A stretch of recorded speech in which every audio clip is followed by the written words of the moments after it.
শুনেছি এই মন্দিরে মন থেকে যা চাওয়া হয় তার দ্বিগুণ পাওয়া যায়। জয় শ্রীরাম, জয় হনুমান।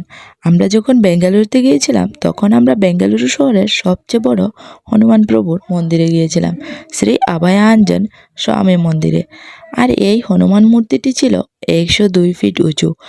এই মন্দিরটি খুবই জাগ্রত। শুনেছি এই মন্দিরে মন থেকে যা চাওয়া হয় তার দ্বিগুণ পাওয়া যায়। আসার পরে বুঝতে পারলাম এগুলো কোনো গল্প নয়। এরপর ভিতরে প্রবেশ করে হনুমানের মূর্তি দেখে এতটা মায়ায় পড়ে যাব কখনোই ভাবতে পারিনি।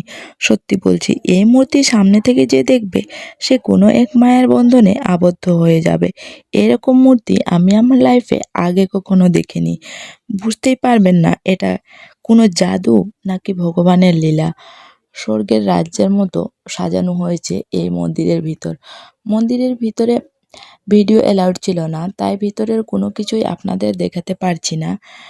আর ওইখানের মূর্তি দেখলে মনে হচ্ছিল যে আমরা যেরকম টিভিতে স্বয়ং ভগবানকে দেখেছি সেরকমই। এটা কোনো মূর্তি বলে মনে হচ্ছিল না। ভালো লাগলে লাইক কমেন্ট করে সাথেই থাকবেন।